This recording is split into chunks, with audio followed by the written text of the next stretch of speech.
if we wanted an extra part tonight. We said, all right. And look what you all did. It's very impressive. I'm very, very, very proud of you all, although nobody told me about it. Right, this evening, the following clip will not feature on the show. Thank the Lord. And neither will this one. And certainly not this one.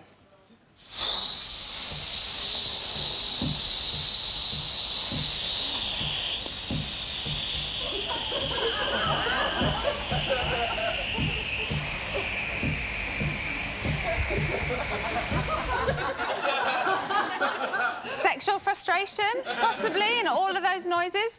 Now, I know you are all very excited about the White Room, but I also know the real reason why you're all watching, and that is because you're all waiting for Police Academy 5, which is on straight up after us tonight at 11:30. We don't want to make too much of a fuss about it, but I would really love a Police Academy 5 countdown clock somewhere around there. Amazing. Right, OK, so on with this evening. The celeb booking team got me slightly confused earlier. They said that the Smiths were on the show tonight, to which I said, wow. However, it turned out that I'd slightly misheard them. Our panel is actually made up of 2 wordsmiths and a locksmith. First up, it's writer, critic, poet, tinker, tailor, soldier and spy, Paul Ross.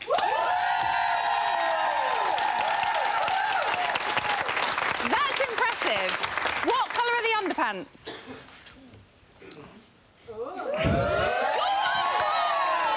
Amazing. Next, a girl who loves a bit of oral. It's Siobhan. And finally, most child stars get themselves locked up, but this one can get himself out of absolutely anything. It's Grange Hill star turned keymaster, Lee McDonald.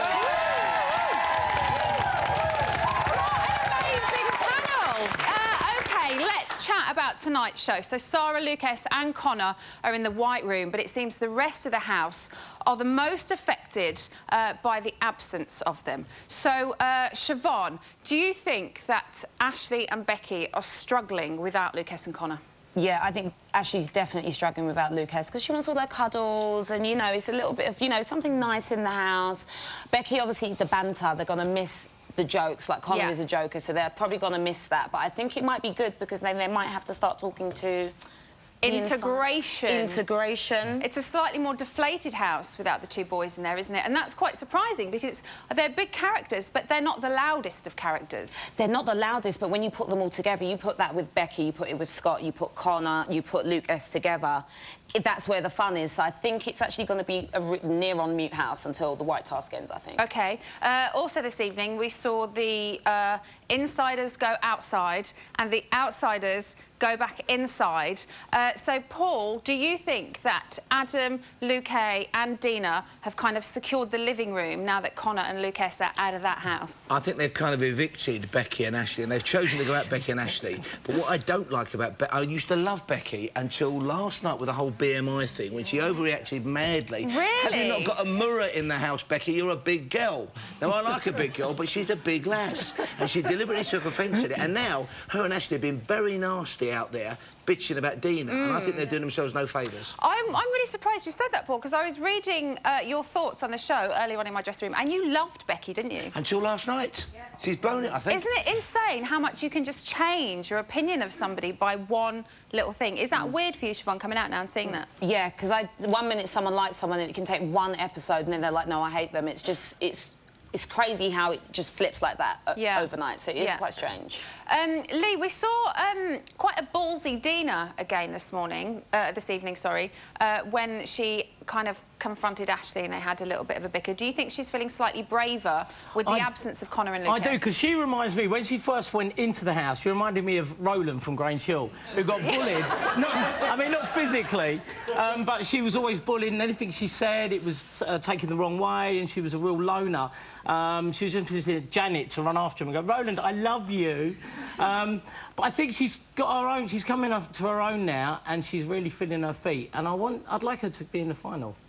I think she's gone through quite a lot in there, hasn't she? She has, bless her. From what we've seen, obviously, Siobhan, we can only kind of comment on the hour-long show that we see, but she seems to have really kind of felt every emotion along the way. So she has, but Dina's not quiet. That's the thing. From knowing it didn't even get shown that I was actually friends with Dina, she's the life and soul of the party outside. Like, she's really loud, she's really funny, but she just doesn't... It's just not getting shown. She said that it's people putting her down as well, isn't it? Which takes it away from you. Yeah. Paul, touching back on something that that you just said about the bitching between Ashley and Becky in the garden, what did you make of that, Siobhan?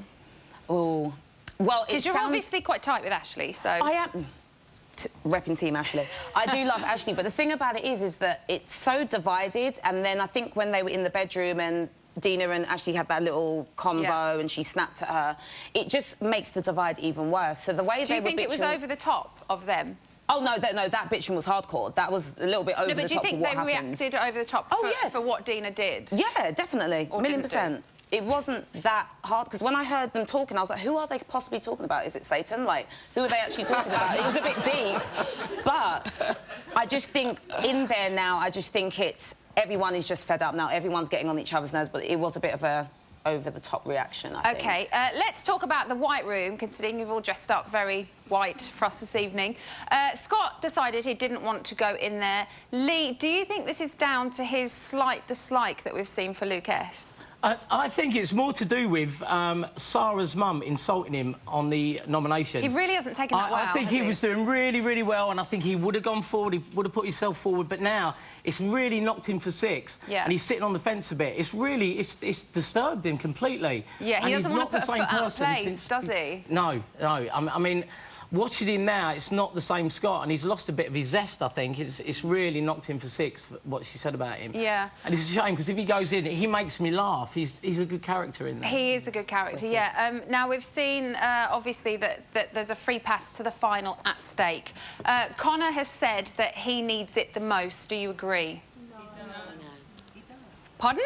He does. Is there anybody in here? I can see them, but I can't hear them. He needs it the most. Why? Because it's a double-edged sword, because he knows he's not going to win anyway, so even if he gets through, I don't think it's going to make any difference, because I really don't think he's going to win the show. OK, anybody disagree with this lady? OK, then. Let's move on. Somebody that knows Connor very well is his brother Ronan, and Ronan is on the telephone now. Ronan, can you hear me? Yes, Emma, how's it going? Very good. How are you doing? Yeah, all good. OK, so you've obviously been watching, because your brother's in there. How do you think Connor's coping in the White Room? He's doing well, as you've seen as well. When you seen Connor, he was delighted not to be up for nominations this week. So to get him under the White Room was amazing. Yeah. He was slacking a bit today as well, but I knew he'll battle between him, Luke S and Sarah. It'll be good to see it and watch as well. I think it's going to be hugely competitive between him and Luke S, isn't it? Yeah, big time. Big time. Big time. Do you think he's right about this being his only chance to get to the final? I think he is right, and he's not right as well, but I know he's going to battle out between him, Luke S and Sarah, and he's going to come through and win it. I think he's going to win the show as well. Really? Yeah. Well, going back to the White Room, which of the boys do you think will crumble first? I think Luke S is going to crumble first, because I think he's going to miss out with Ashley, and it's just alone in there without Ashley. As you can see tonight as well, he was talking to Ashley, he was looking for Ashley. Do you really think Ashley not being there is going to make that much of a difference to him when he's so competitive? Big time, Emma, big time. He's going to miss her. He's going to miss her why? He's going to miss her loads. OK, well, time will tell. We will find out. And brotherly love coming from you there. Thank you very much, Ronan, for calling in. Thank you. Emma. So, they spent their first evening in there last night, but let's see how things were this morning. Housemates should get changed now to shower. How can they expect me to? My body is actually black and my face is white. It's just not happening. I should never ever have sunbathed. Hi, Sarah. Hi there. My body's so brown and my face is very, very white, and I can't walk about like this all day. It's like 2 different colours, and it's going to be emphasised, you know, in a white room. I've been in the sun. My body's so brown. Would you like some white lipstick?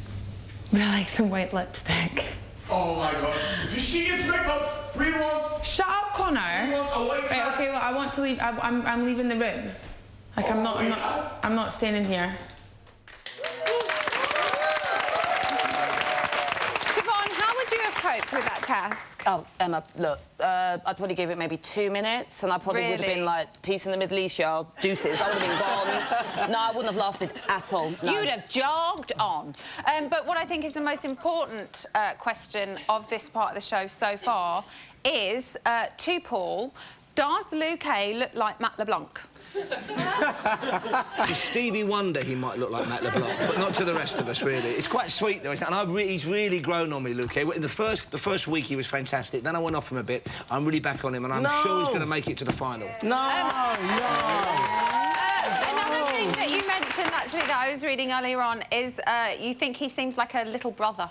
That's the thing about him. I think he was very endearing when he showed how upset he was after the comments from friends and relatives and stuff, and quite honest about it. And he did genuinely try and apologise to Becky. I don't think he needed to apologise. He should have said, look, it was a gag, it was a joke, get over yourself. And actually now he's still genuinely hurt about it, so I think that's going to see him through. I'd like him to win. Him or Andy. OK, well, going back to the Matt LeBlanc thing, I'm going to try and change your mind. Here's a little picture of the two of them together. Hey! You see, Little bit. When you look at Luke A, you think there's a village somewhere missing an idiot. In